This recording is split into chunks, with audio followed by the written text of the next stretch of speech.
ಕಳೆದ 12-13 ದಿನಗಳಿಂದ ಧರ್ಮಸ್ಥಳವನ್ನು ಕೇಂದ್ರವಾಗಿ ಇಟ್ಟುಕೊಂಡು ಅಸಹಜ ಸಾವಿನ ಕುರಿತಂತೆ SIT ತನಿಖೆಯನ್ನು ಮಾಡ್ತಾ ಇರೋದನ್ನು ನಾನು ಸ್ವಾಗತಿಸ್ತೇನೆ. ಸರ್ಕಾರ ಇದರ ಕುರಿತಂತೆ ಸತ್ಯಾಸತ್ಯತೆಗಳು ಬರಬೇಕು ಅನ್ನೋದ್ರ ಬಗ್ಗೆ ನಮ್ದು ಯಾರ್ದು ಕೂಡ ಭಿನ್ನಾಭಿಪ್ರಾಯಗಳಿಲ್ಲ.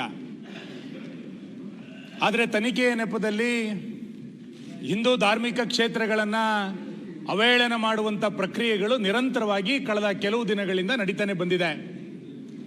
ಇವತ್ತು ಸಾಮಾಜಿಕ ಜಾಲತಾಣಗಳಲ್ಲಿ ಮತ್ತು ಕೆಲವರು ಕೊಡ್ತಾ ಇರುವಂಥ ಹೇಳಿಕೆಗಳನ್ನು ನೋಡಿದಾಗ ಇಡೀ ಧರ್ಮಸ್ಥಳವನ್ನು ಟಾರ್ಗೆಟ್ ಮಾಡಿರುವಂಥ ಪ್ರವೃತ್ತಿ ಬೆಳೆದಿರುವಂಥದ್ದು ನಮ್ಮೆಲ್ಲರ ನಂಬಿಕೆಗಳ ಮೇಲೆ, ನಮ್ಮೆಲ್ಲರ ಶ್ರದ್ಧೆಯ ಮೇಲೆ ದೊಡ್ಡ ಆಘಾತವನ್ನು ಇವತ್ತು ನಿರ್ಮಾಣ ಮಾಡಿದೆ.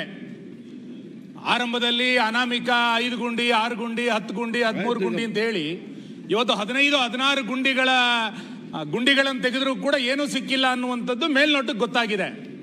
ಹಾಗಾಗಿ ರಾಜ್ಯ ಸರ್ಕಾರಕ್ಕೆ ನಾನು ನಿಮ್ಮ ಮುಖಾಂತರ ಆಗ್ರಹವನ್ನು ಮಾಡುವಂಥದ್ದು, ರಾಜ್ಯದಲ್ಲಿರುವಂಥ ಊಹಾಪೋಹಗಳಿಗೆ ನೀವು ತೆರೆ ಎಳಿಬೇಕು. SITಯ ತನಿಖೆ ಯಾವ ಹಂತಕ್ಕೆ ತಲುಪಿದೆ, ತನಿಖೆ ಇನ್ಯಾವುದೋ ದಿಕ್ಕಿನ ಕಡೆಗೆ ಹೋಗೋದಕ್ಕಿಂತ ಮುಂಚೆ ಇನ್ಯಾರೋ ಬಂದು ಹೇಳ್ತಾರೆ ಎನ್ನುವ ಕಾರಣಕ್ಕೆ ಎಷ್ಟು ಗುಂಡಿಗಳನ್ನು ಕೂಡ ತೆಗಿಲಿಕ್ಕಾಗಲ್ಲ. ಹಾಗಾಗಿ ಧಾರ್ಮಿಕ ನಂಬಿಕೆಯ ಮೇಲೆ ಯಾರು ಅಪಪ್ರಚಾರಗಳನ್ನು ಮಾಡ್ತಾ ಇದ್ದಾರೆ ಅಂಥವ್ರ ಮೇಲೆ ಕ್ರಮವನ್ನು ಕೈಗೊಳ್ಳಬೇಕು.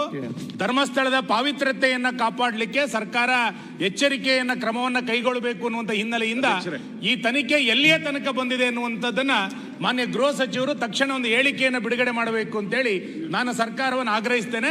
ಇನ್ನೆಷ್ಟು ಗುಂಡಿ ತೆಗಿತೀರಿ ಇನ್ನೊಂದು ಕೂಡ ಸರ್ಕಾರ ಎಷ್ಟು ಗುಂಡಿ ತೆಗಿತೀರಿ, ಇಲ್ಲಿಯ ತನಕ ಮೂಳೆ ಸಿಕ್ಕಿದೆಯಾ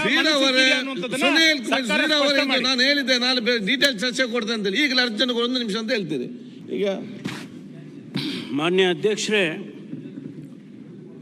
ಮಾನ್ಯ ಕೂತ್ಕೊಳ್ಳಿ ಅಲ್ಲಿ. ಸುನೀಲ್ ಕುಮಾರ್ ಅವರು ಬಹಳ ಪ್ರಾಮುಖ್ಯವಾದಂಥ ಮತ್ತು ಗಂಭೀರವಾದಂಥ ಪ್ರಶ್ನೆಯನ್ನು ಇವತ್ತು ಶೂನ್ಯ ವೇಳೆಯಲ್ಲಿ ಎತ್ತಿದ್ದಾರೆ. ನಾವು ಸರ್ಕಾರ ಏನು ಕಂಪ್ಲೇಂಟ್ಸ್ ಬಂತು, ಜೊತೆಗೆ ಆ ಭಾಗದ ಜನಸಮುದಾಯದ ಒತ್ತಾಯದ ಮೇಲೆ ಇದಕ್ಕೆ ತನಿಖೆ ಮಾಡಬೇಕು ಅಂಥೇಳಿ ತೀರ್ಮಾನ ಮಾಡಿ ಅದನ್ನು 19/7/25 ಒಂದು SITಯನ್ನೇ ಪ್ರಾರಂಭ ಮಾಡಿ ತನಿಖೆಯನ್ನು ಮಾಡೋದಕ್ಕೆ ಆದೇಶ ಮಾಡಿದ್ದೇವೆ.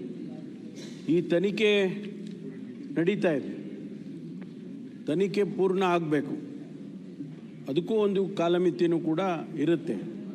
ತನಿಖೆ ಅಂತ ಹೇಳಿದರೆ ಎಷ್ಟು ತಾವು ಹೇಳಿದಾಗೆ 100 ಗುಂಡಿಗಳನ್ನ ಹಗೆಯೋದಕ್ಕೆ ಸಾಧ್ಯ ಆಗೋದಿಲ್ಲ. ಆದರೆ ಒಂದು ಹಂತಕ್ಕೆ ತಲುಪಿದ ಮೇಲೆ ಖಂಡಿತವಾಗಿ SITನವರು ವರದಿಯನ್ನು ಕೊಡ್ತಾರೆ. ಆ ವರದಿ ಬಂದ ಮೇಲೆ ನಾನು ಹೆಚ್ಚಿನ ಮಾಹಿತಿಯೊಂದಿಗೆ ಉತ್ತರವನ್ನು ಕೊಡ್ಬೋದು. ಆದ್ದರಿಂದ ವರದಿ ಬಂದ ನಂತರ ನಾನು ಇದಕ್ಕೆ ಉತ್ತರವನ್ನು ಕೊಡ್ತೇನೆ.